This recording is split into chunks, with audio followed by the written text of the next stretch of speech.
জিম্বাবুয়ের বিপক্ষে সিরিজ সামনে রেখে প্রস্তুতি ক্যাম্পের জন্য ১৭ সদস্যের দল ঘোষণা করেছে বিসিবি। ক্যাম্পে নেই সাকিব ও মুস্তাফিজ, ফিরেছেন সাইফুদ্দিন।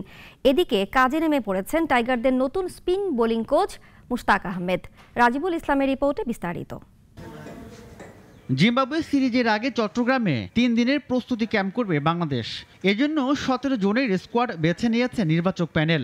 ডাক পেয়েছেন তানজিদ তামিম, পারভেজ ইমন, তানভীর ইসলাম, আফিফ হোসেন ধ্রুব এবং সাইফুদ্দিন। টিম ম্যানেজমেন্ট এবং হেড কোচ মানে সাপোর্ট স্টাফরা তার একটা ব্রিফ ধারণা দিবে, সে ব্যাপারগুলো তাদেরকে মৌখিকভাবে জানানো হবে এবং ২৬, ২৭, ২৮ এই ৩ দিন চট্টগ্রামে সেন্টার উইকেটে ম্যাচ সিনারিওতে প্র্যাকটিসটা করা হবে। আইপিএল খেলতে যাওয়া মুস্তাফিজকে দেয়া হয়েছে বিশ্রাম। পহেলা মে চেন্নাইয়ের হয়ে ম্যাচ খেলে দেশে ফিরে আসার কথা ফিজের। ছুটিতে দেশের বাইরে থাকায় নাম নেই অভিজ্ঞ অলরাউন্ডার সাকিব আল হাসানের। ১৭ জনের স্কোয়াড থেকে বাদ পড়েছেন নাইম শেখ, এনামুল হক বিজয় ও তাইজুল ইসলাম। বোলাররাও কি কারণে ব্যর্থ হচ্ছেন কিংবা সফল হচ্ছেন, ব্যাটসম্যানরাও যদি সেই তাদের আকাঙ্ক্ষিত যে জব লোডটি দেওয়া হবে সেটা যদি করতে পারে ওয়েল অ্যান্ড গুড, কিংবা যদি সেটা না পারে তাহলে কোথায় কোথায় কারেকশন দরকার আছে। এই ৩ দিনের মধ্যে অল্প একটা সময় একটা উইন্ডো বের করা গেছে আমাদের হেড কোচ এবং তার সাপোর্ট স্টাফদের নিয়ে।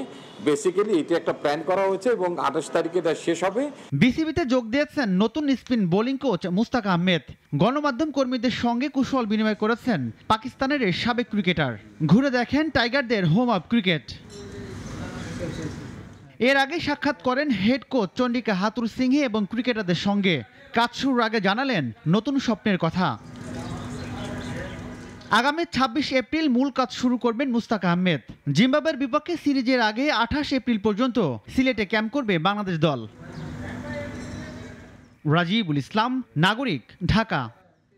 ওয়ালটন ফ্রিজ কিনে অনেকের মতো আপনিও হয়ে যেতে পারেন মিলেনিয়াল। সেরা পণ্যের সেরা অফার।